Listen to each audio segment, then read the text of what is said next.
programa del Consejo Nacional e Internacional de la Comunicación Popular, Comandante Supremo, en sus siglas CONAICOT. Después de sortear algunas dificultades, estamos nuevamente al aire. Damos gracias y también felicitamos a nuestra audiencia que siempre está atenta a todos nuestros programas. También agradecemos a Alex Chamán en los controles, agradecemos a Percy Catari de la Secretaría de Organización y a Hailey Martínez desde la Secretaría de Relaciones Interinstitucionales y también a todas nuestras secretarías en América, en Europa, en África y en el Oriente Medio. Todas las emisoras que nos unen a nosotros en esta transmisión. Hoy tenemos el gusto, un gran placer de tenerlo al licenciado Juan Contreras, director de la radio Al Son del 23 desde Caracas, Venezuela, y despejar algunas interrogantes y hay muchas preguntas que nos hace nuestra audiencia. Buenas noches, Juan. Tu saludo, por favor. Muy buenas noches, hermano. Un saludo para todos y para todos los usuarios y usuarias que a esta hora están sintonizando. Bueno, compartimos un pensamiento. Nuestro miedo más profundo no es ser inadecuados. Nuestro miedo mayor es nuestro poder inconmensurable.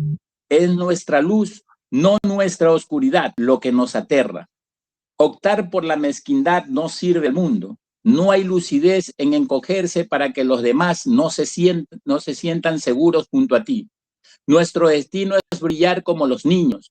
No es el de unos cuantos, es el todo. Y conforme dejamos que nuestra luz propia alumbre inconscientemente, permitimos a los demás y liberamos de nuestros propios miedos.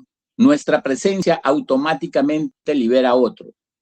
Pero hay un miedo más profundo, uno que casi nadie admite, el miedo a todo lo que realmente podríamos ser.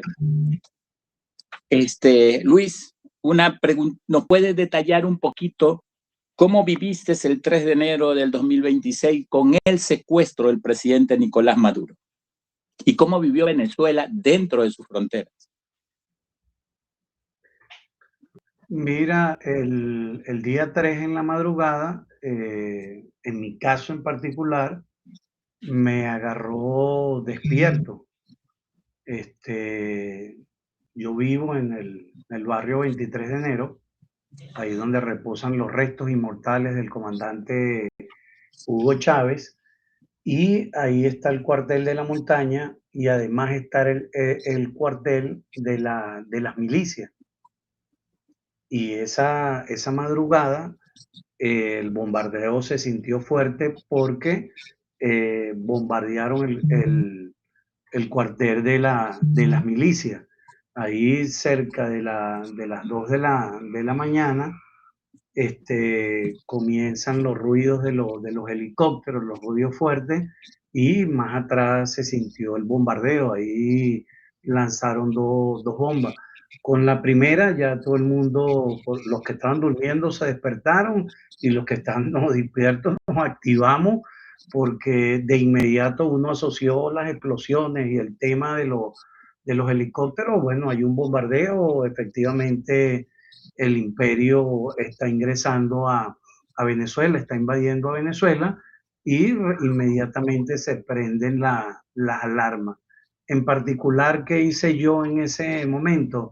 Tomé mi teléfono y comencé a llamar a compañeros de Argentina, a compañeros de Chile, a compañeros de República Dominicana, a compañeros de Brasil, a un periodista europeo en Portugal.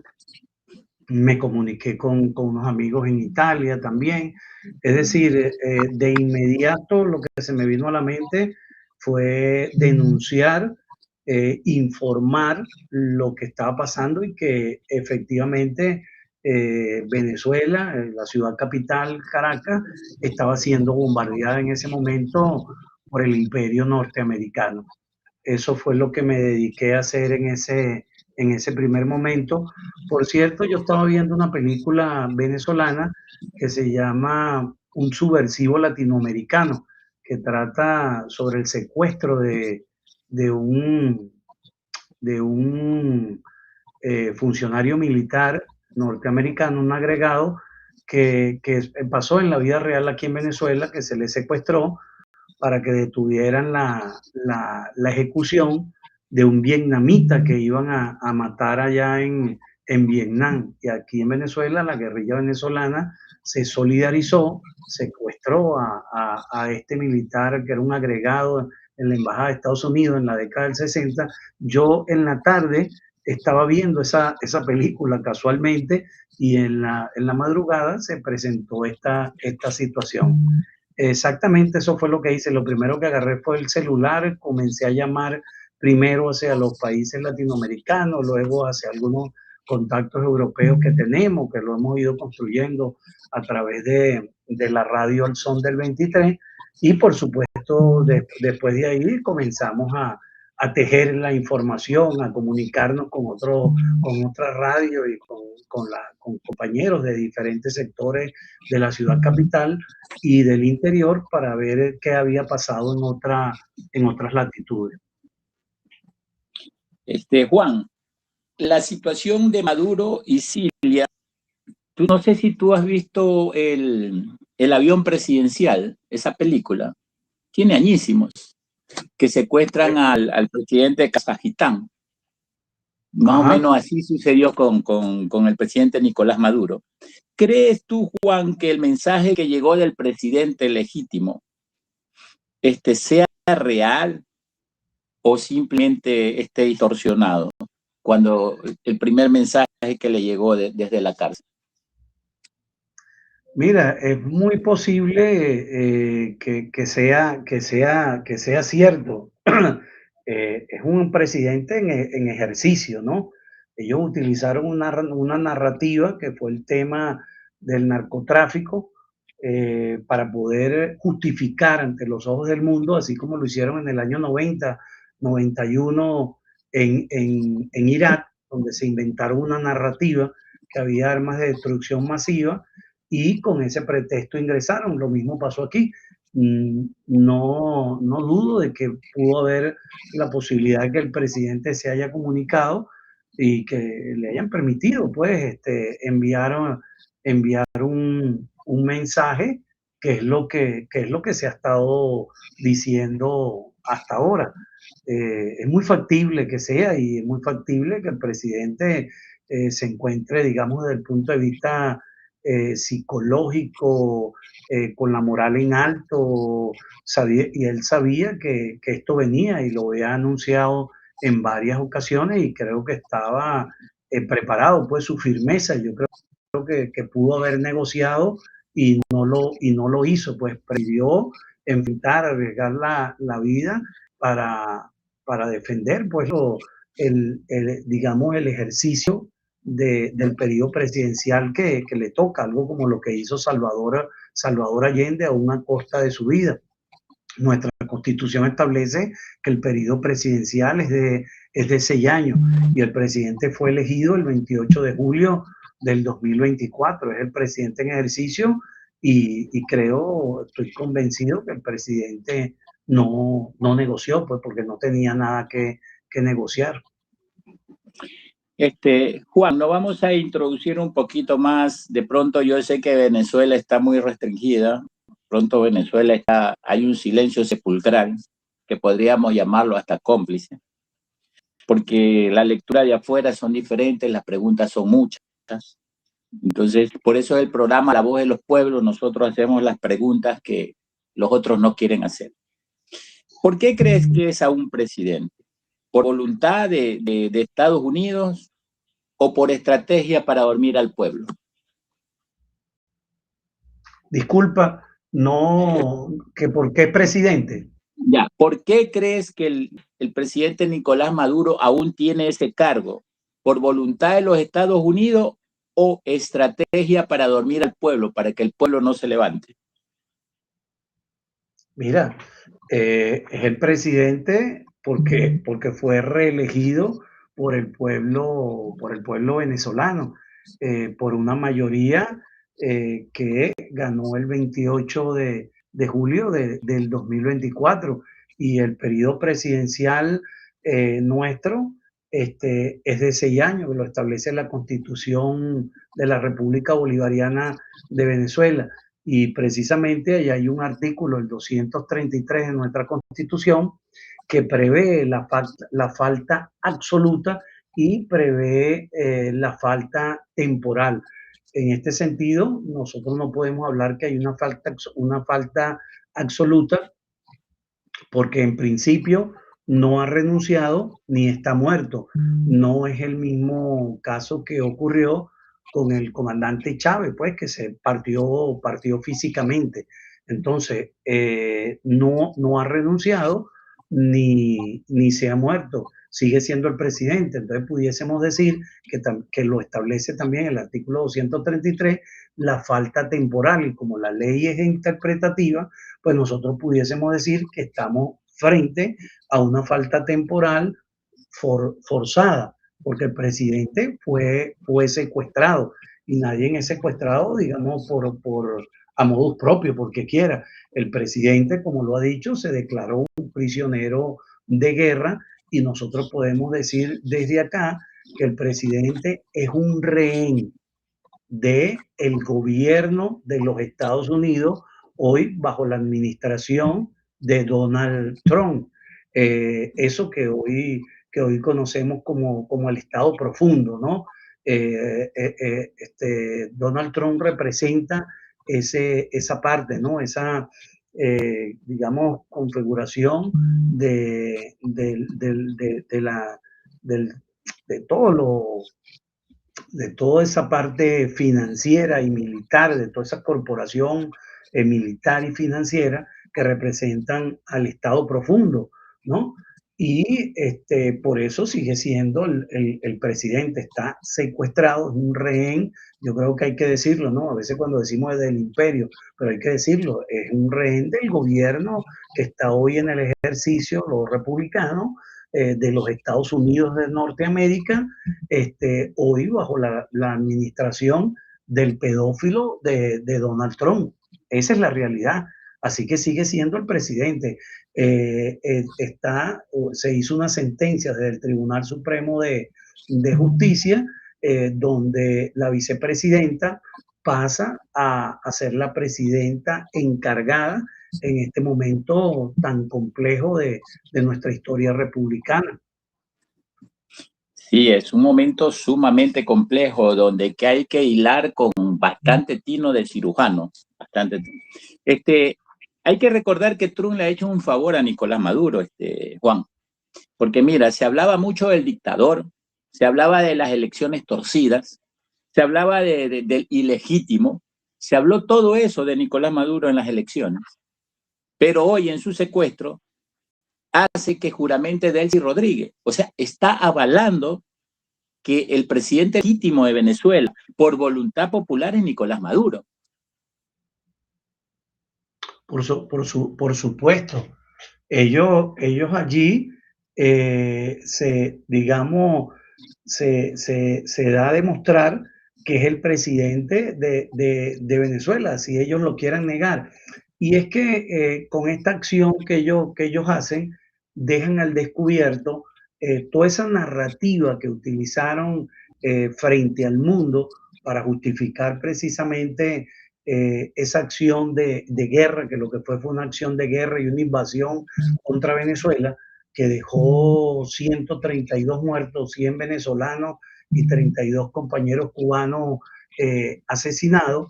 Se deja ver claramente que vinieron por dos cosas fundamentales, ¿no? Vinieron por nuestro petróleo, y además de venir por nuestro petróleo, ellos vinieron para derrocar lo que ellos dicen con énfasis, el régimen, ¿no? Todos los gobiernos son régimen. Ahora, ellos lo que tratan de decir con eso es que, y en la narrativa que utilizaron, el elemento para justificar fue el tema de la droga.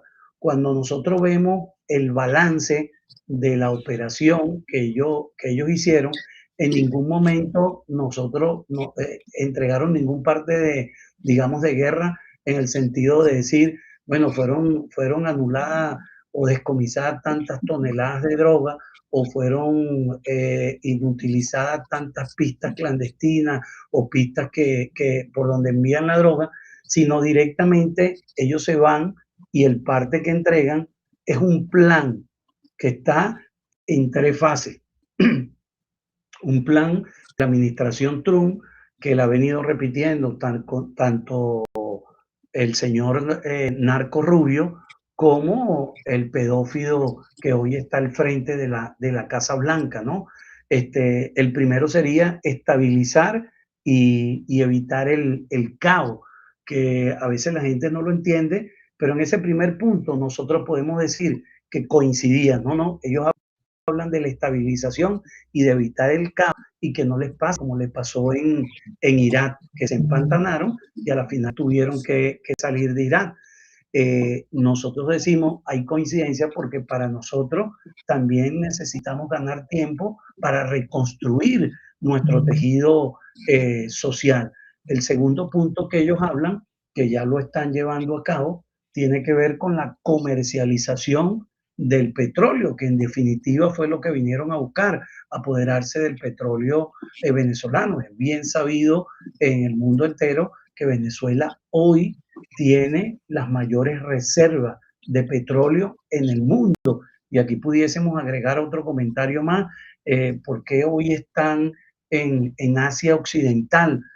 Precisamente ahí donde está Arabia Saudita e Irán, porque el otro 50% o el 40% del petróleo que se mueve en el mundo de las reservas, el segundo país es Arabia Saudita y el tercer país es Irán. Y además Irán es el segundo país con las mayores reservas de gas natural en el mundo. Entonces, ahí uno se da cuenta que precisamente las narrativas que han venido inventando es para apoderarse hoy. El nuevo orden mundial hoy se construye con misiles, se construye con secuestro y se construye con asesinato, mientras muchos dignatarios, la mayoría de los dignatarios en el mundo miran hacia otro lado. Volviendo al tema del plan, ese segundo punto tiene que ver con la comercialización y ellos establecen que en esa comercialización solo van a ser con empresas norteamericanas, perdón, petroleras y con Occidente, que queda fuera de ese proceso de comercialización.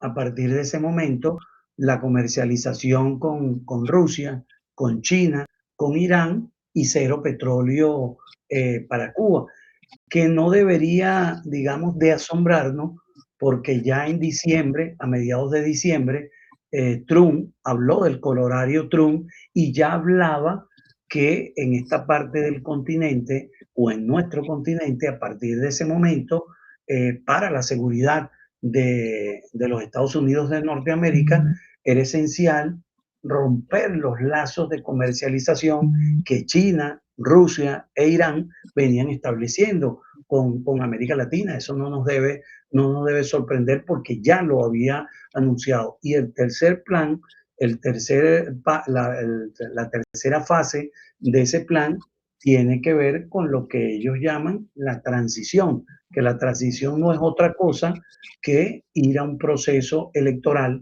que ahora mismo ellos están moviéndose para que el Congreso de los Estados Unidos apruebe $100 millones para acelerar todo ese proceso. Y hoy están tratando de acelerarlo. Ellos hablaron de que en un año y medio podía haber elecciones y ahorita vemos cómo aceleradamente se está hablando del proceso electoral porque ellos saben que el tiempo conspira contra ellos, juega a favor de que el proceso revolucionario, que hoy más que nunca la salida está en el poder constituyente, en ese pueblo pobre bolivariano que le apostó estos 27 años, que dijo basta y echó a andar este proceso de estos 27 años, que enarboló lo que es la revolución bolivariana y que en una década y media, eso hay que decirlo, contagió a todo el continente. Es decir, la revolución bolivariana le dio paso a la posibilidad de que en Brasil Lula pudiera ser presidente. Le dio la posibilidad a que Rafael Correa en su momento llegara a la presidencia en Ecuador. Le dio la posibilidad a que nuestro hermano Evo Morales pudiera llegar en Bolivia allí. Abrió la posibilidad de que en Centroamérica el Frente Sandinista de Liberación Nacional pudiese llegar nuevamente al poder. Abrió la posibilidad de que el Frente Farabundo Martí para la Liberación Nacional pudiese llegar después de 24 gobiernos de derecha, 12 años de guerra civil y 75.000 muertos, ¿no? Llegó el periodista Mauricio Funes, yo siempre digo que nos fuñó, porque debe de ver hacia el sur, miró hacia el norte, pero después vino Salvador Sánchez Jerez, también Zelaya en Honduras, en el Paraguay el Cura Lugo, en el Uruguay el Frente Amplio, un periodo de Tabaré Vázquez, después un periodo del Pepe Mujica, un histórico del Movimiento de Liberación Nacional, y después otro periodo de Pepe Mujica. Cuba, que siguió siendo ese faro y sigue siendo ese faro que hoy sigue alumbrando a la América Latina. Es decir, la correlación de fuerza cambió en el continente gracias a el proceso de la revolución bolivariana. Y ese es el delito que ellos quieren castigar, más allá de llevarse el petróleo de nosotros en el marco de una crisis que tiene el imperio norteamericano y que hoy trata de reordenar al mundo, pero lo hace a través de misiles, a través de secuestro y a través de asesinatos para controlar el petróleo y derrocar el proceso revolucionario que poco a poco fue irradiando en una década y media. Y hoy seguimos viendo, está Nicaragua, está México, es decir, también vienen contra los proyectos alternativos. Hoy el ataque no solo es contra Venezuela y contra la dignidad del pueblo cubano, que sigue siendo el país de la solidaridad del mundo.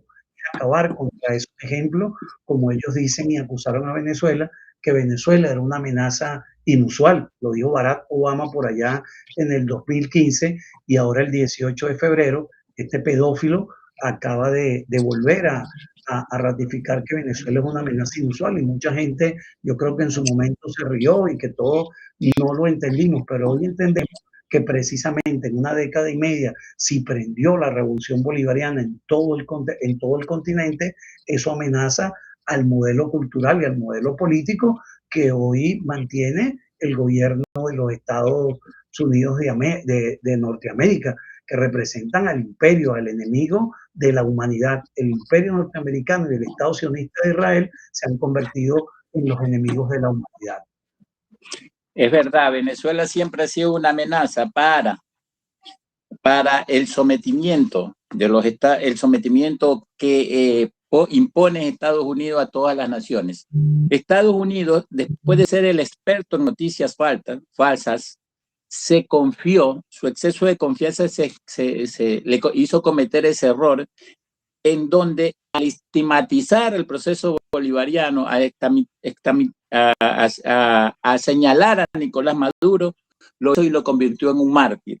Porque recordemos que las manifestaciones a favor de Nicolás Maduro fue en todo el mundo. Y en ese momento se dio cuenta los Estados Unidos que había cometido otro error no parecido al primero, pero que cometió otro error porque Nicolás Maduro ya había trascendido la frontera.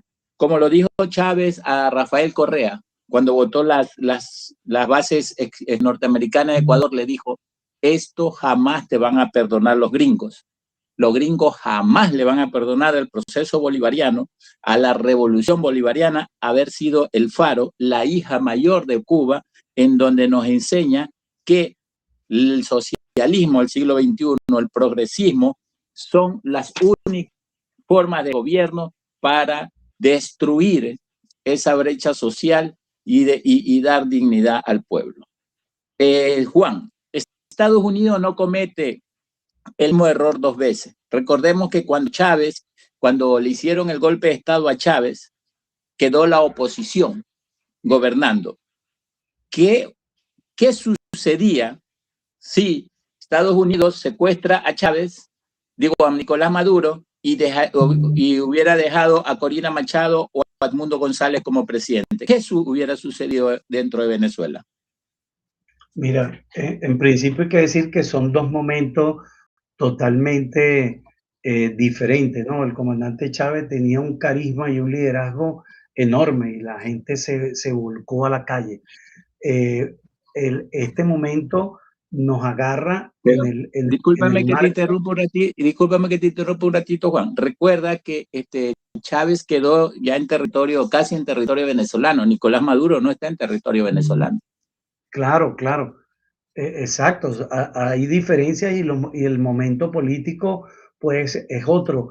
El comandante Chávez tenía un liderazgo, o sea, no solo nacional acá en nuestro país, sino regional y mundial, ¿no? Y eran los años del comienzo de la revolución donde la euforia de nuestro pueblo estaba a flor de piel en la calle. En el marco de lo que sucede con el presidente Nicolás Maduro, hay que recordar que hay un bloqueo criminal, hay de más de 1.100 sanciones, se ha atacado a nuestra moneda, el bolívar, y la han destrozado.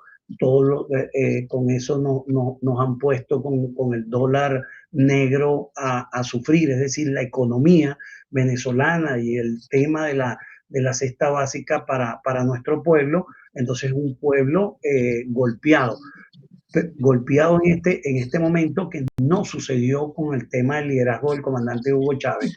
Entonces, aquí, ¿por qué el imperio no coloca a esta señora Machado, ¿no? Que fue una de las que impulsó y pidió sanción y pidió que se invadiera Venezuela y pidió que se bombardeara Venezuela, y ahora quiere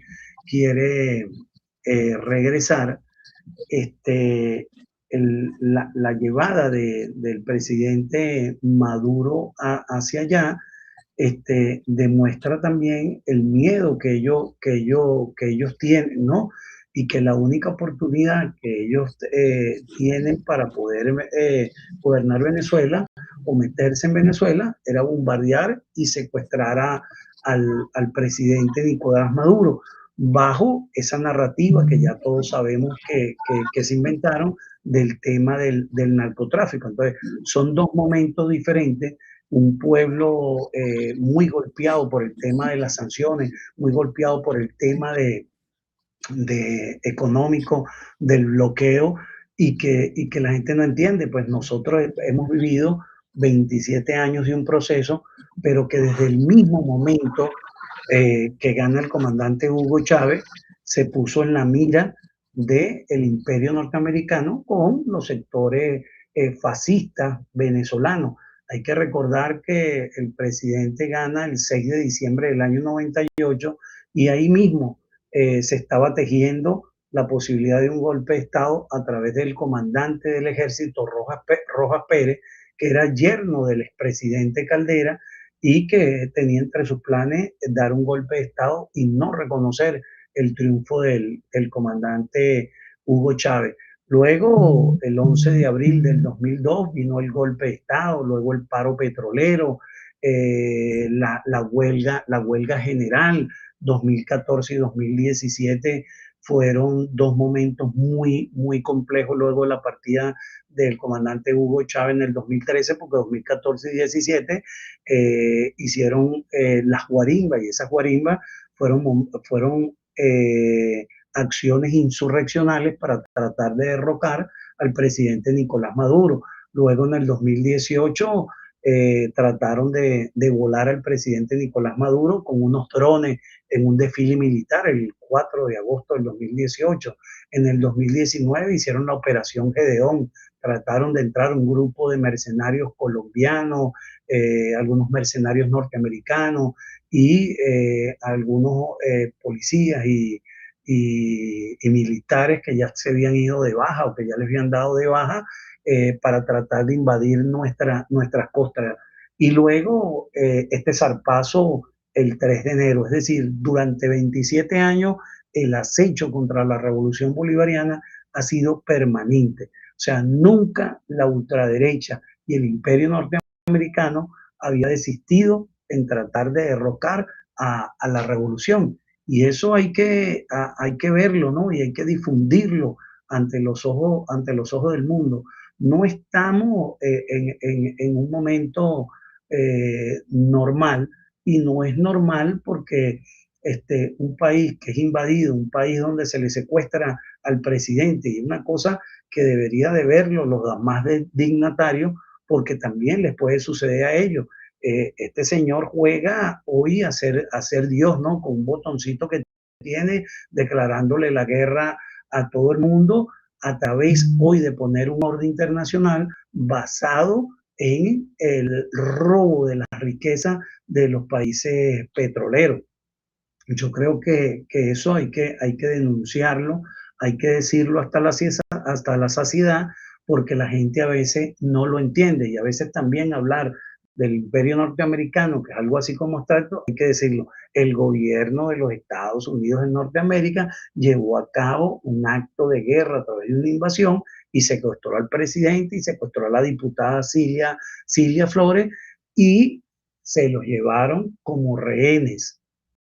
Esa es la realidad que hoy vive Latinoamérica, y el mundo está, porque entramos entonces en el tema geopolítico, ¿no? Que ya un poco lo estábamos tocando, el tema de lo que hoy representa Irán. Nosotros pudiésemos decir perfectamente que si la causa de Palestina es la causa de la humanidad, hoy en Irán se juega el destino de la especie humana. Eso también es algo que dentro del análisis político tenemos que tenerlo en cuenta, porque cualquier situación que se presente para los próximos días, porque se ha vuelto a revivir el conflicto con los norteamericanos, dicen que llegaron a arreglos, después rompen esos acuerdos porque no cumplen con los acuerdos, y han amenazado nuevamente con que van a invadir a Irán al precio que sea. Y yo creo que eso debe tener pendiente al mundo. Por el estrecho de Hormuz pasa más del 20% de la comercialización del petróleo en el mundo, el que va para Asia, el que va para Europa y el que viene América. Entonces, ahí nos estamos jugando el destino de la especie humana, solo en el marco de querer controlar, en el marco de su crisis, en el marco de la confrontación financiera que tienen con China, porque otra de las cosas es cortarle el suministro, no solo sacar a China y a Rusia del continente americano, sino también es evitar que Irán, que es el mayor surtidor de petróleo a China, pues se le pueda cortar si ellos lograran tomar a Irán. Por eso digo, hoy ahí se está jugando el destino de la humanidad. Juan, en pocas palabras, no duraba Corina Machado ni Edmundo González 3 horas en el poder. No, para nada. Se me olvidó, corrimos y hablamos. No te preocupes, no te preocupes. Entiendo la emoción. Sí, los gringos fueron inteligentes. Si hubiesen impuesto a esta señora Machado las calles de Venezuela, al día siguiente hubiese habido un derramamiento de sangre. Las calles hubiesen estado bañadas de sangre, porque a esta señora nadie la quiere. Pero es que no es que lo digo yo solamente, es que lo dijo el presidente de los Estados Unidos, que dijo: a ella nadie la quiere, no la podemos imponer. Y después se reunió con ella, y ahora han venido haciendo reuniones, pero ya él sabe que ella no goza del aprecio o de la popularidad que ellos trataron de vender. Entonces han tratado de, después de presionar, después de secuestrar al presidente, Bueno, es como cuando en las películas que pasan el secuestro, bueno, viene un proceso de negociación, un proceso de negociación que ha sido bien complejo, que hay que tratar de entenderlo de alguna manera, ¿no? Ahí hay que entender que hay que flexibilizar la táctica, ¿no? Al poder constituido le toca desde la diplomacia tratar de entenderse con los secuestradores, ¿no? Y, y en ese marco resistir todas esas, digamos, cosas impuestas, propuestas que ellos nos hacen y que nos vienen sometiendo, como si Venezuela necesite un tutelaje, ¿no? En manejar nuestros recursos, decidir para dónde va el dinero, no lo toca el pueblo, no lo toca nuestro gobierno, sino ellos mismos deciden para dónde van. Y ahí tú te das cuenta, y es lo que yo creo que la gente hay que explicárselo y decirlo, es eso lo que están buscando, era manejar nuestros recursos energéticos, no solo el petróleo, sino todas las grandes riquezas que tiene Venezuela. Definitivamente, Machado para este momento, no les resultaba porque no se hubiese sostenido en el poder. Porque evidentemente tampoco ganó, porque tampoco con el acto de guerra que hicieron, presentaron las actas que ellos hablaban tanto de las actas y tampoco dijeron que había sido un fraude. Es decir, si ellos reconocen y permiten que el presidente llame y dejan a la presidenta encargada, están reconociendo que el presidente de Venezuela es Nicolás Maduro. Tan sencillo como eso. Sabe que los Estados Unidos es el jefe de los cárteles. Los 3 cárteles más poderosos del mundo son la CIA, la DEA y el FBI. Estos 3 cárteles, la CIA se encarga de crear grupos subversivos, paramilitares, grupos armados, grupos de delincuencia organizada y cárteles de traficantes de órganos, traficantes de todo eso para desestabilizar el país y tenerlos en caos, porque los Estados Unidos saca provecho cuando está en caos. El FBI se encarga de todo el sistema de investigación, tanto a nivel personal como a nivel corporativo y a nivel estatal. Y la DEA, pues por supuesto, es la transportadora de droga para los Estados Unidos. Recordemos que en Estados Unidos hay 30 millones de adictos y si no llega droga a esos 30 millones de adictos, provocaría una guerra civil sin precedentes dentro de los Estados Unidos. O sea que los Estados Unidos jamás va a luchar contra la guerra porque la paz no es negocio. Jamás va a luchar contra la droga porque la droga no, y si no existiese, si la droga se llegaría a ser legal, no sería negocio. Y jamás va a luchar contra la delincuencia o contra los grandes operadores que gobiernan ciertas naciones porque perdería cierta estabilidad. Juan, ¿el silencio de Venezuela es comprendible o no? Mira, antes de responderte te iba a decir es que el tema de la droga es muy lucrativo para ellos, el tema de la guerra es muy lucrativo para ellos y por eso hacen también todos estos juegos precisamente para eso. Ellos hablaron de una cruzada contra las drogas y vemos que en el marco de lo que ellos llamaron que era la cruzada contra las drogas, ellos le dan, indultan, este pedófilo indulta a Juan Orlando Hernández, que era el presidente de Honduras, que estaba condenado a 45 años por la misma justicia norteamericana, y su hermano está condenado a cadena perpetua también por el tema de tráfico. Y Donald Trump se atrevió a influir sobre las elecciones en Honduras. Es decir, vemos todo el intervencionismo norteamericano, vemos toda esta situación y cada día se aclara más el panorama de la guerra, el panorama de las drogas, porque como tú bien lo decías, el mayor cartel de droga que hay en los Estados Unidos es la DEA, la CIA y el FBI, y ahí coincidimos perfectamente.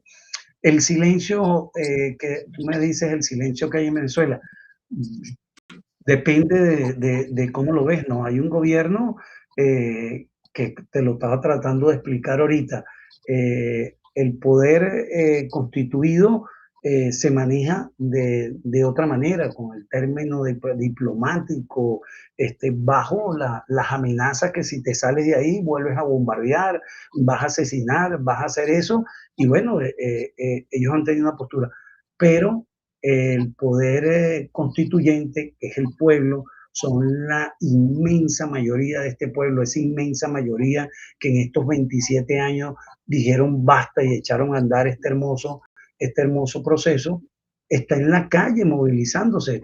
Está el pueblo reclamando que regrese el presidente Nicolás Maduro, que regrese la diputada Cilia Flores, y creo realmente este momento, eh, hablando en términos futbolísticos, quien tiene el balón en la cancha es el campo popular. Los únicos que podemos resistir, y cuando me refiero a resistir, no me refiero a las armas, ¿no? Se puede resistir desde la cultura, se puede resistir desde el territorio, se puede resistir desde la unidad cívico-militar, y más en el marco cuando ellos enarbolan la doctrina Monroe, que data por allá por 1823, una doctrina totalmente colonial, una doctrina que considera a Argentina su patio trasero. Bueno, en ese mismo sentido tiene vigencia la doctrina bolivariana, el antiimperialismo. No hay nadie más antiimperialista que el libertador Simón Bolívar, que por allá por el 5 de agosto de 1829 dijo: los Estados Unidos parecen destinados por la providencia a plagar a la América de miseria en nombre de la libertad. Ya desde esos tiempos, Bolívar, que fue un hombre visionario, hablaba y entendía lo que venía con el imperio norteamericano. Y hoy tenemos un pueblo mucho más consciente, tenemos a un pueblo que permanentemente está movilizado. Te puedo decir en este momento que las organizaciones sociales que hoy hacen vida en la ciudad capital y en otras ciudades han venido constituyendo el Frente Popular Antiimperialista como un instrumento para enfrentar precisamente y derrotar al plan Trump, que es el plan que te hablé de las tres fases. Y creo que hay un pueblo movilizado resistiendo precisamente los embates del imperio norteamericano. En este momento, por supuesto, el gobierno, es muy compleja la situación, y a veces desde afuera la gente lo ve desde otra manera. Pero bueno, esas son las consecuencias. Después del 3 de enero, el momento político venezolano cambió. Y cambió porque, bueno, hemos visto cómo se han acelerado la ley de hidrocarburos, la ley de minería, y han sido productos de esa agresión. Eso yo creo que nadie lo está escondiendo. Ahora, yo lo que sí creo que a quienes les corresponde en este momento levantar esas banderas antiimperialistas y esas banderas de movilización y de denuncias ante el mundo, y demostrarle al mundo realmente lo que aquí está pasando, y que no solo es lo que está pasando en Venezuela, es un plan para la América Latina. Hoy vemos en el marco del desespero cómo quieren acabar con el proceso cubano. ¿Y cómo lo quieren acabar?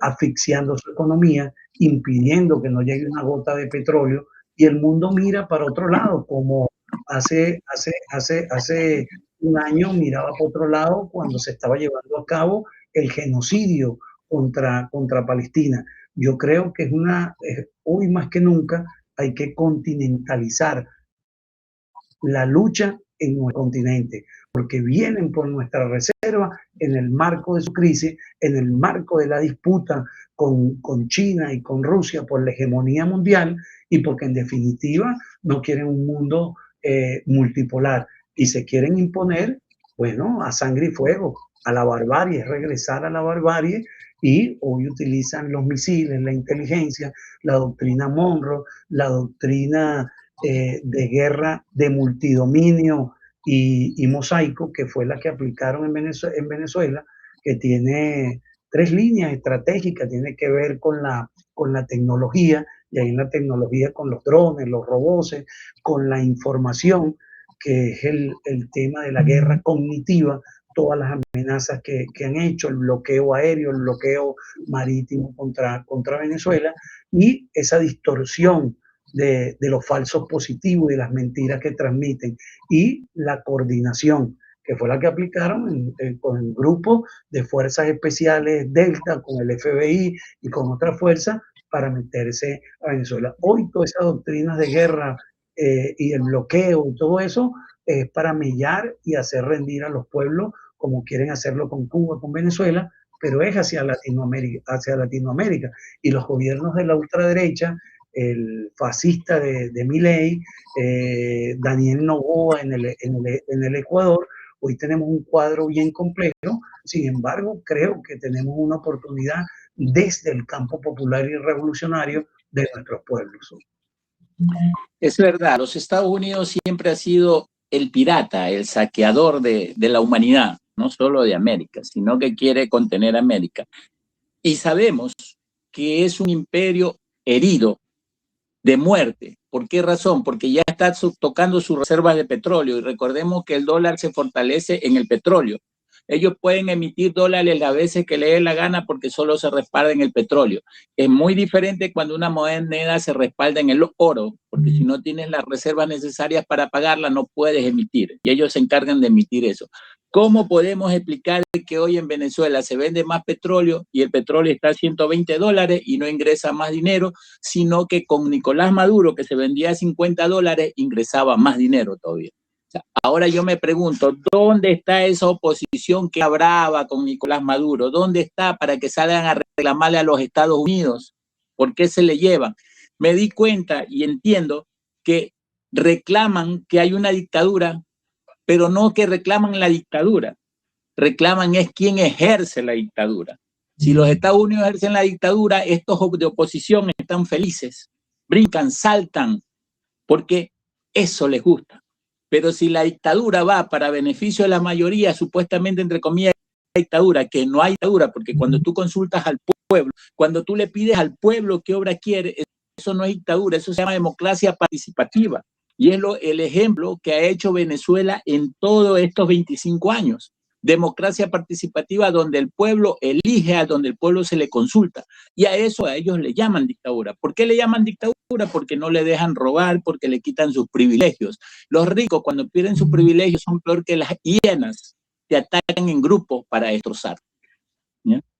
Entonces, y para eso estamos con el Consejo Nacional e Internacional de la Comunicación Popular, Comandante Supremo, para llevar al mundo esa voz, esa verdad. Esta tarima siempre está abierta, no solo para los hermanos venezolanos. Nosotros sabemos que siempre hemos defendido la revolución bolivariana y la seguiremos haciendo desde cualquier espacio, desde cualquier lugar. No importa si nos cierran un espacio, abriremos otro y seguiremos luchando por la revolución bolivariana. Pero nos dimos cuenta que en el camino también no solo Venezuela sufría la bota del imperio, muchas naciones han sufrido. Entonces, todas las naciones tienen su espacio en CONAICO aquí. Y agradecemos a Alex Shaman en los controles, a Percy Catari de la Secretaría de Organización, a Hailey Martínez desde la Secretaría de Relaciones Interinstitucionales en Venezuela, a nuestros secretarios y secretarias en América, Europa, África, Oriente Medio y también en Rusia. Agradecemos a todos los medios de comunicación que retransmiten y retransmitirán este programa. Juan, ¿confías que el chavismo aún está en el poder? Sí, claro. Nosotros estamos apostando a que la unidad de nuestro gobierno permita seguir avanzando, ¿no? Porque ahora viene una digamos, una lucha para ver, pues, ellos quieren imponer un proceso electoral donde la Constitución no lo establece, porque aquí no hay una falta absoluta. Entonces, ahí tenemos que presentarnos gobierno y pueblo unidos en función de recuperar nuestro espacio y nuestra soberanía que hoy se ve comprometida frente al gobierno de los Estados Unidos de Norteamérica, ¿no? En el caso de la administración Trump. Entonces toca dar esa pelea, toca que nuestro gobierno también en este momento reaccione. Yo lo digo, no Ya. es tan fácil movilizarse con una pistola en la cabeza cuando todos los días, si tú te mueves medio milímetro para allá, te amenazan que van a bombardear. Pero yo sigo confiando en el proceso revolucionario, sigo confiando en ese pueblo pobre que no tenía rostro, que no tenía voz y que en estos 27 años ese pueblo se ha hecho sentir y ha transformado digamos, nuestro país, ¿no? Y no solo el país, ya lo decía que la revolución bolivariana logró irradiar en una década y media a nuestro continente. Y yo creo que ahí fue la preocupación de los gobiernos de los Estados Unidos por tratar de derrocar el proceso revolucionario y apoderarse de nuestra riqueza. Estoy convencido que la conciencia, la movilización y la organización que tiene nuestro pueblo, más temprano que tarde, vamos a sacar de Venezuela a los gringos, a esa especie de, de tutoría que quieren darnos ellos y mantenernos dominados. Este es un pueblo con mucha conciencia, así como en el siglo XIX, los próceres independentistas, Bolívar, Sucre, el precursor Francisco de Miranda, se hicieron sentir. Aquí hay un pueblo que se va a hacer sentir por digamos, por todos esos beneficios que nuestro pueblo ha obtenido en estos 27 años en el proceso de alimentación, de vivienda, de salud. Teníamos una salud que no era preventiva, hoy tenemos una salud preventiva con muchas de las dificultades que hoy mantenemos, pero aquí hay un pueblo que se mantiene de pie con su revolución y con su gobierno. Le hicieron una entrevista a un comandante que pertenecía, creo, al gobierno de los Estados Unidos, no al Cono Sur, al gobierno de los Estados Unidos, desde un medio de comunicación norteamericano. Y él dijo, dejamos a Delcy Rodríguez en el poder porque podemos conversar, podemos hablar con ella, pero también la hemos amenazado de que si no actúa, que si no sigue nuestros lineamientos, la bombardeamos a ella y a su pueblo, ¿ya? No dejamos a Corina Machado ni a Mundo González porque iba a desatarse una guerra civil y no íbamos a quedar ningún soldado norteamericano ni la embajada adentro. También tenemos miedo, así lo dijo con estas palabras, estoy hablando textual, no estoy ni agregando, ni añadiendo, ni disminuyendo. Dijo, tenemos miedo que Delcy Rodríguez se nos vire, se nos rebele y se vaya a favor del pueblo, y también tenemos miedo que se pare el pueblo venezolano, porque por eso dejamos a Delcy Rodríguez, porque el pueblo venezolano se va a encender. Claro y específico está que los Estados Unidos le tienen miedo a los pueblos, no solo al pueblo, a los pueblos, a su gente. Entonces yo digo, cuando se dice que el poder radica en el pueblo, la gente muchas veces no entendemos eso. El poder radica en el pueblo. ¿Cuál es el pueblo?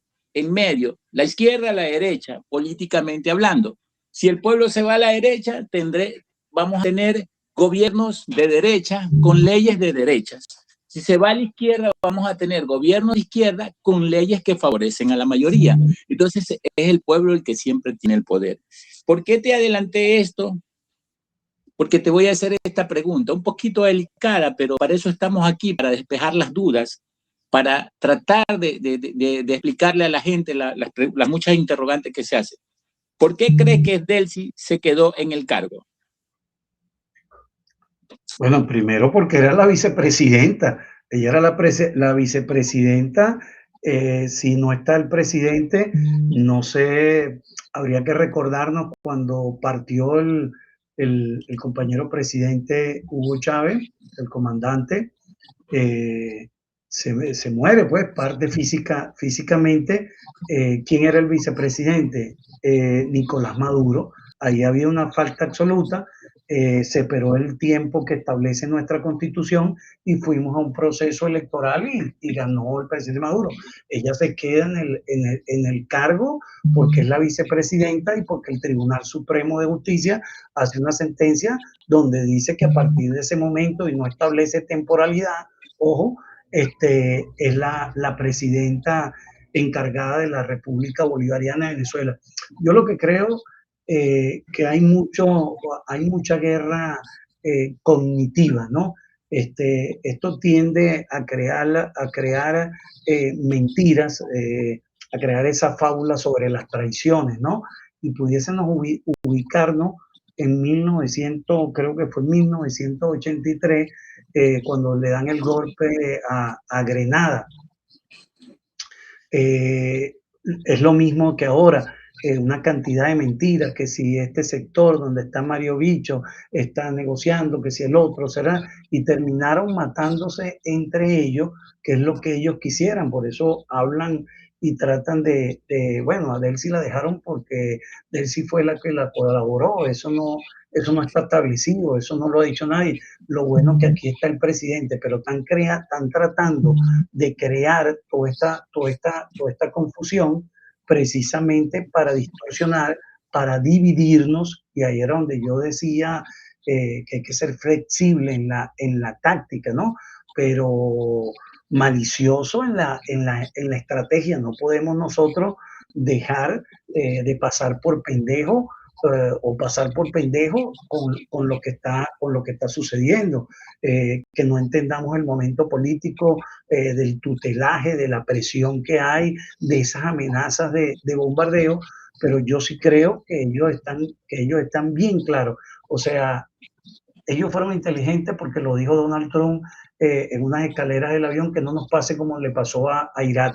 En Irak no pudieron hacer, después que bombardearon, inventaron las armas de destrucción masiva, no pudieron apoderarse del petróleo iraquí.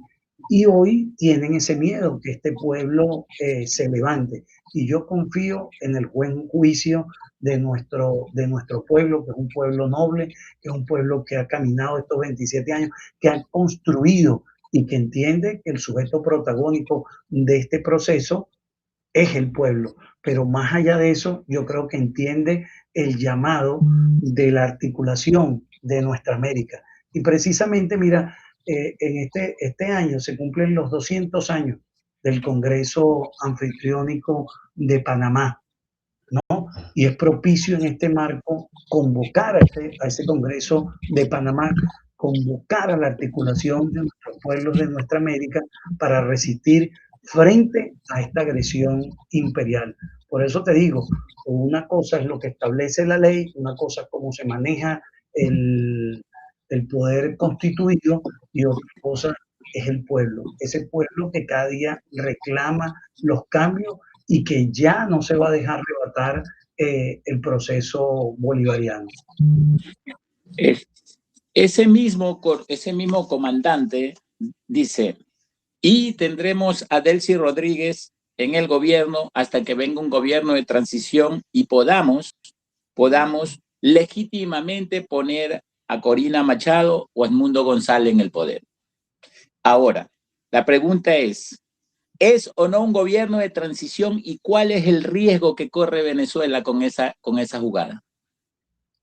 Mira, aquí no debería de haber ningún gobierno de transición y no debería de haber un Pero, gobierno. perdón un ratito, Juan, pero eso me hablaste hace un rato atrás que era un gobierno de transición, porque lo que me está respondiendo ahora sí me deja claro, o sea, no tiene que haber un gobierno de transición, tiene que haber un periodo gubernamental que termina a tal fecha.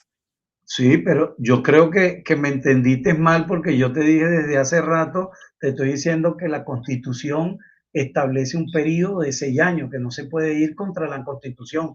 Y cuando te hablé del artículo 233, estoy tratando de explicarte precisamente que no debe haber un proceso electoral porque no hay una falta absoluta, que hay una falta temporal que la Constitución le establece, no establece lo que es una falta temporal forzada, pero la ley también es una ley interpretativa. Entonces, no hay un gobierno provisional, está en ejercicio la presidenta que está encargada porque hay una falta temporal del presidente porque está secuestrado. Es un rehén del imperio norteamericano, del gobierno de los Estados Unidos de Norteamérica a través de la administración del pedófilo Trump. Es decir, la ley Gracias, en ese. Juan, un ratito, perdón, disculpa que te interrumpa, no suelo hacerlo, pero me gusta, o sea, eso aclaramos bien a la audiencia. O sea, no hay gobierno de transición. No, El gobierno que está tiene que terminar su periodo. No va a haber elecciones. Así Washington lo diga. Así lo diga Donald Trump. ¿Correcto? correcto. Eso es, porque la ley en ese sentido es clara. Sabe la ley, te la sabe interpretar, te maneja los artículos perfectamente de la Constitución Bolivariana de Venezuela y ahí es donde está. Ellos están presionando precisamente el tercer punto de ese plan, la tercera fase de ese plan es la transición, que gira el proceso electoral. Y ahí es donde se estrellan porque no, nuestra constitución es clara en ese sentido. El periodo presidencial es de 6 años. ¿Cómo reaccionaría la población si se alcanza el objetivo de lograr un gobierno de transición? ¿Cómo reaccionaría? Porque ahí ya veríamos de otra matiz, ¿no? Bueno, aunque, ¿qué decirte, no? Veríamos a un pueblo en la calle, veríamos a un pueblo salir a defender su revolución, la revolución que le dio rostro, que le dio voz, que en un momento determinado centró en calidad de vida, en ese accionar, en estos 27 años, todo un proceso que elevó la calidad de vida de los venezolanos. La gente definitivamente va a salir a defender a su revolución, va a salir a defender a quien en estos 27 años, pues digamos, mantuvo y llevó a cabo esa esperanza que en algún momento fue un sueño de ese gobierno, que fue un sueño el de ir poco a poco levantando esas banderas y esa calidad de vida, resolver el tema de la alimentación, de la vivienda, de la salud, del trabajo, que se ha visto afectada precisamente por todo lo que hemos estado conversando. Son 27 años de acecho, un bloqueo criminal que se nos ha aplicado, más de 1.000 sanciones coercitivas y unilaterales que han aplicado, además de, bueno, los golpes de Estado y todo eso, la gente lo tiene en la mente. Yo estoy convencido que este pueblo no se va a dejar arrebatar su revolución y con ella los logros que ha tenido la revolución en estos 27 años. Se han constituido más de 42 universidades que han salido. Hoy el que no estudia en Venezuela es porque no quiere, porque todas las oportunidades, tanto de la primaria, la secundaria, el bachillerato y las universidades se han abierto. Y qué más que eso, pues, de 42 universidades abiertas. Y es todo un proceso que le ha permitido desde el punto de vista cultural y desde el punto de vista de la calidad de vida, integrar a las clases más humildes, a los extractos más bajos, a un nivel de vida, aunque hoy traten de aparentar o traten de justificar a través de todo esto que han venido haciendo, pues el 70% hoy de los males que puede estar padeciendo nuestro pueblo tiene que ver con ese bloqueo criminal, tiene que ver con esas acciones de agresión contra nuestro país, y en ese sentido, pues, si no permiten los materiales de salud, si no nos permiten comercializar nuestro petróleo directamente como no lo estaban haciendo, ahora como lo controlan ellos, entonces lo quieren hacer, pero no permiten que nuestra administración pueda manejar los recursos, seguimos pues entonces amarrados a esa agresión imperial de la cual nuestro pueblo está claro permanentemente qué es lo que está ocurriendo. Desde Caracas, Venezuela, licenciado Juan Contreras, director de la radio Al Son del 23, en el programa oficial del Consejo Nacional e Internacional de la Comunicación Popular, La Voz de los Pueblos, rompiendo el cerco mediático, uniendo fronteras y uniendo a la patria que hoy ya no es América, es todo el mundo. La división interna es el sueño de Washington, Juan. Tú me confirmas, me reafirmas que el chavismo está en el poder o solo está en el corazón de la población. No, está en el gobierno, está ejerciendo funciones de gobierno, aún en el marco de toda la presión, aún en el marco del tutelaje. Hay un gobierno que está debatiendo en la asamblea, que está en las instituciones, que está haciendo su trabajo, que salió a marchar el 1 de mayo con los trabajadores, que está permanentemente en esa relación con su pueblo. Aquí no hay ninguna división, precisamente todo este tipo de informaciones que vienen siendo los fake news que han utilizado a través de la guerra cognitiva, tratan de poner a algún sector del gobierno como traidores, como que están enfrentados unos con otros, pero es parte de la maniobra que ellos están tratando de hacer para dividir a un sector del gobierno, un sector de la dirigencia que encabezan los cuadros políticos pues, de la revolución,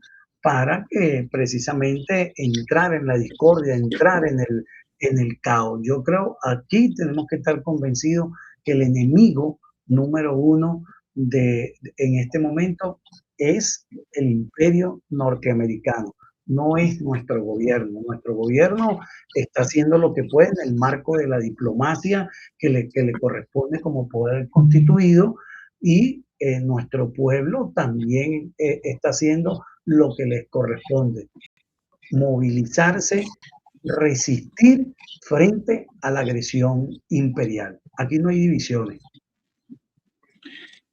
Todos sabemos que cuando existen este tipo de presiones, porque es verdad, tener una pistola en la cabeza, no podemos reaccionar o no podemos decir lo que está pasando en el otro, porque cuando hay comprometido algo, las cosas cambian y las decisiones varían, ¿no? Pero los cálculos políticos y de guerra que tienen los Estados Unidos siempre tiene una variante, y esa variante puede destruir todo resultado que ellos se imaginan. Por ejemplo, en estos momentos todos los dirigentes del gobierno están monitoreados, están presionados, están siendo seguidos, están siendo amenazados. Entonces, la pregunta o la solución, esa gran solución y ese gran miedo que tienen los Estados Unidos, por eso hablaba de la variante, que cambia los resultados. ¿Crees que es hora de defender la revolución bolivariana desde la misma población? No solo tomándose las calles, no solo tomándose, o sea, no solo las calles, tomando los espacios culturales, musicales, las redes sociales, todo eso, es hora ya de defender, es hora de defender esos 27 años, porque sabemos que los líderes están muy presionados, porque sabemos que los líderes están muy coaccionados. Por supuesto, y eso también te lo decía. Hoy a lo largo y ancho de nuestro país se está multiplicando, como está pasando aquí en Caracas, la constitución del Frente Popular Antiimperialista, que está aglutinando a diferentes organizaciones del campo popular, ¿no? De los diferentes de las diferentes barriadas caraqueñas, de las diferentes barriadas del interior de nuestra república. Y te digo que hoy aquí hay un pueblo consciente, aquí hay un pueblo que entiende lo que está pasando y sabe que hoy el camino a la resistencia y el camino a la defensa de la revolución para enderezar lo que en este momento ha ocasionado la intervención imperial, la invasión imperial, es nuestro pueblo. Yo creo que ese es el mejor antídoto. Y de hecho hay una consigna que se está utilizando desde el Frente Popular Antiimperialista: solo el pueblo salva al pueblo. Y es un dicho o es una consigna que cae como anillo al dedo en el marco de la resistencia que hoy se está planteando el pueblo venezolano para salvar las conquistas y salvar la revolución. Gramsci lo dijo, es hora de romper el círculo intelectual e irnos a los líderes barriales, a los líderes comunales, a los líderes de sectores, a los líderes de provincia. Parece que el tiempo histórico los llaman a ustedes, a los líderes, nos llaman a nosotros, los líderes que no estamos en el poder. Parece que el tiempo histórico se compone de dos fases y esta sería la segunda fase. Esos líderes que están preparados, que los preparó Hugo Chávez, que entendió Hugo Chávez que el poder no solo radica en un círculo pequeño, que por eso Hugo Chávez visitó comunas, visitó 4 casas y la consideró comuna, la consideró sector, la consideró pueblo, porque entendió que el pueblo tenía que saber y tenía que conocer por lo menos política básica. Sabía Chávez que tenía que entregarle al poder, al pueblo tenía que entregarle conocimiento, debate, análisis, pero lo más importante, porque lo dijo Chávez, si yo le entrego estas 3 cosas, estoy dando un cheque en blanco. Tengo que enseñarle al pueblo que tome decisiones y con eso he concluido la etapa. Y hoy el pueblo tiene la decisión de defender esta revolución bolivariana, entendiendo que el círculo de intelectuales está cercado, ¿no? Entonces, en eso estamos claros. Estamos esperando, según dice el hijo del presidente Nicolás Maduro Jr., que el acuerdo político es la libertad del presidente Nicolás Maduro. O sea, es una esperanza, Juan, porque sabemos bien cómo se comporta este tipo, sabemos bien cómo se manejan. Porque mi opinión, me hago responsable de mi opinión, siempre lo voy a hacer. Mi opinión es de que Nicolás Maduro es el trofeo y la monedita de cambio. Si es que no hay esa monedita de cambio, el pueblo no va a actuar, ni los líderes van a actuar. Si ya se dilata más, ¿qué piensa hacer el pueblo de Venezuela? Mira, hay no una consigna, sino un mensaje, ¿no? Que dice, yo diría, sin memoria no hay historia y sin memoria no hay victoria. Nosotros, el pueblo venezolano, tiene una tradición de lucha, ¿no? Que arranca, si tú me preguntaras, bueno, ¿y por qué tú has acompañado a este proceso en estos 27 años? Te digo porque estoy acompañando una corriente histórica. Y esa corriente histórica arranca por allá por 1520 con la lucha de Guaycaipuro, del cacique Guaycaipuro, y que más adelante tuvo como su expresión a José Leonardo Chirino por la abolición de la esclavitud y por la formación de la República, y que en el siglo XIX tuvo, como te decía anteriormente, a Bolívar, a Sucre, a Miranda, que en 1854 Tierra y Hombres Libres, la Guerra Federal, Ezequiel Zamora, y que más recientemente en nuestra historia contemporánea tuvo esa generación de los 50 y luego la generación, esa generación de los 50 que derroca la dictadura del general Marcos Evangelista Pérez Jiménez. Luego vino la generación de pelea, la gente que se fue a la guerrilla, la década del 60. Luego en ese marco hay dos fechas bien importantes. 4 de mayo del año 62, que acaba de suceder hace poco, el Carupanazo, que fue una insurrección cívico-militar donde fue acompañada por el Partido Comunista y el Movimiento de Izquierda Revolucionaria y los militares patriotas. 2 de junio del año 62, el Porteñazo, otra insurrección cívico-militar conformada por militares patriotas, Partido Comunista y el Movimiento de Izquierda Revolucionaria. Más adelante tenemos 27 y 28 de febrero del año 89, donde se enterraron las recetas del Fondo Monetario Internacional, y ahí hubo como 3.000, 5.000 muertos, pero se enterraron las recetas del Fondo Monetario Internacional. Luego vino el 4 de febrero del año 92, donde conocimos al teniente coronel Hugo Chávez, que luego se convertiría en el presidente de Venezuela, con aquel famoso por ahora los objetivos que nos hemos trazado no han sido cumplidos, vendrán nuevas situaciones, el país tendrá que enrumbarse hacia un futuro mejor. Luego vino el 27 de noviembre del 92, otra insurrección cívico-militar.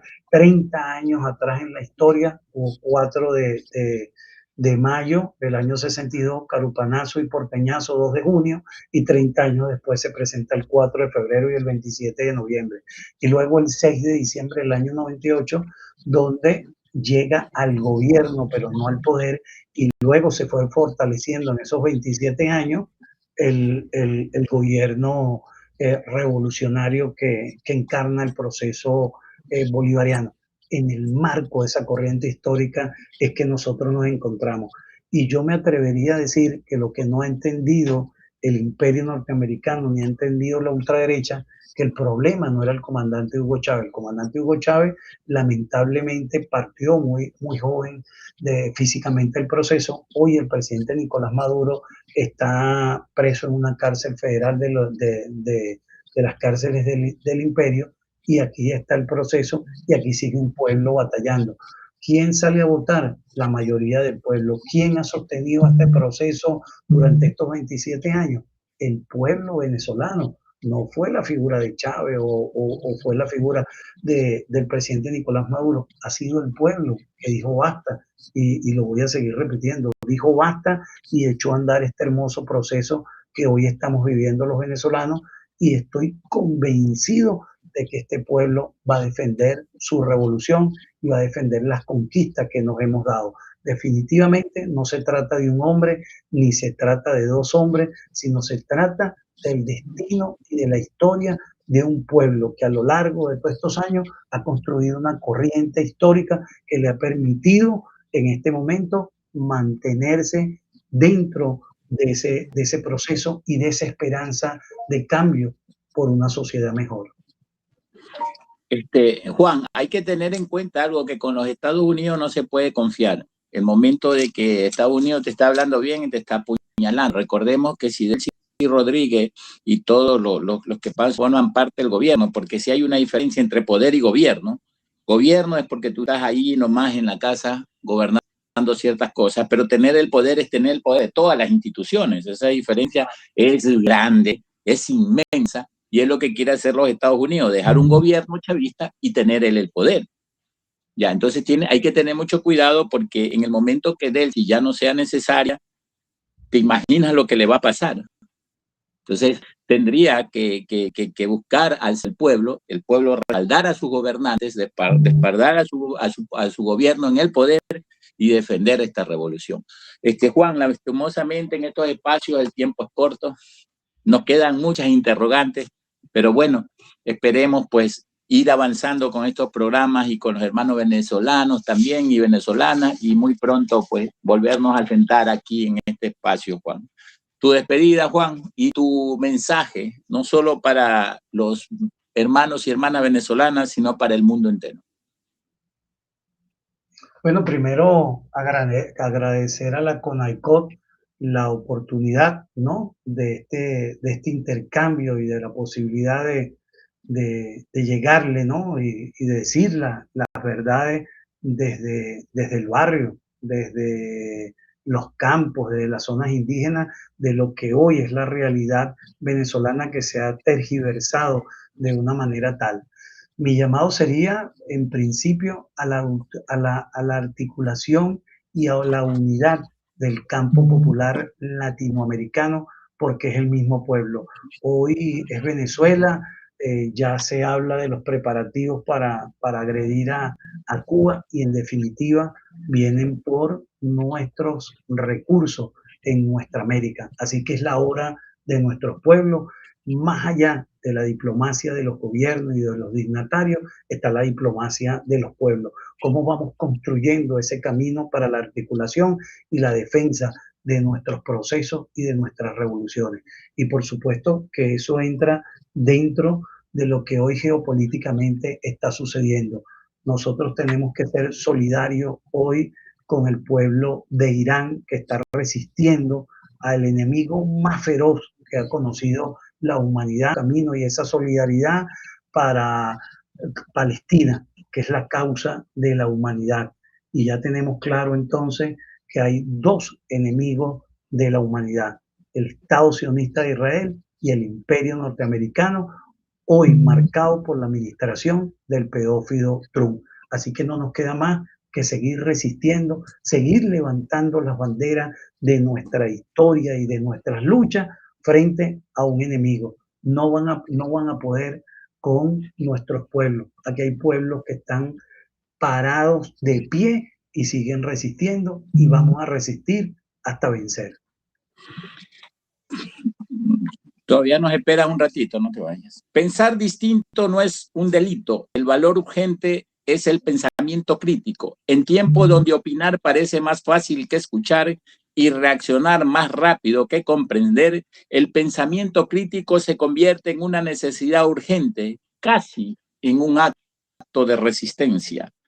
Llamamos a los hermanos y hermanas venezolanas a estar unidos, a empezarse a organizar, a empezar a defender esa revolución bolivariana que por 27 años ha venido luchando tras bloqueo. El comandante Chávez llegó al gobierno, es verdad, Juan, pero no tenía el poder. Y su primer acto fue recuperar PDVSA, la parte petrolera, en donde esa institución era un gobierno, aparte del gobierno venezolano, en donde no rendía cuenta, todo el dinero se iba a los Estados Unidos y hoy quieren hacer lo mismo, regresar a ese tiempo. Tenemos un Nicolás Maduro que ha entregado su vida, no solo gobernando, sino también en este momento en una cárcel, en donde se está jugando su futuro, donde se está jugando su libertad, porque puede ser libre después de un año, después de 6 meses, un año, 10 años, 20 años, no sabemos. Sabemos cómo se maneja el imperio, lo que no sabemos es si esa libertad llegará. Entonces, el pueblo venezolano tiene que defender esa resistencia, ese valor, esa organización y todo eso, a pesar de haber resistido tantos bloqueos. Hoy los Estados Unidos está herido, sí está herido, porque la guerra con Irán le está costando más de 200.000 millones de dólares. ¿Y de dónde tiene que sacar el dinero? Pues de los recursos de los países de Latinoamérica. Se lleva el oro, se lleva el petróleo, pero sobre todo se va a llevar las tierras raras que son mucho más caras que el oro. Entonces es hora de defender esa soberanía, es hora de defender ese legado de 2 hombres que entregaron su vida por esta revolución. Es hora de apoyar a tu gobierno y si es salir a defenderlo a las calles, hazlo, organizarlo, porque ya lo dijo el comandante de los Estados Unidos, le tenemos miedo al pueblo, le tenemos miedo a Delcy Rodríguez que se vaya del lado del pueblo. Entonces, Estados Unidos le teme a los pueblos y hay que empezar a organizarnos, no solo en Venezuela, sino en todo el mundo. Es hora de revertir esa hegemonía donde la paz no es negocio, la guerra sí. La droga sigue siendo el negocio más lucrativo y la inestabilidad de los gobiernos permite que nos saqueen nuestros recursos. América Latina siempre ha puesto todos sus recursos minerales y sus recursos humanos para mano de obra. Vayamos a esa libertad, vayamos a esa independencia, vayamos a esa soberanía, pero sobre todo unidos y hermandados, sin fronteras, aceptando la diversidad de pensamiento y de cultura. Buenas noches. Gracias, Juan.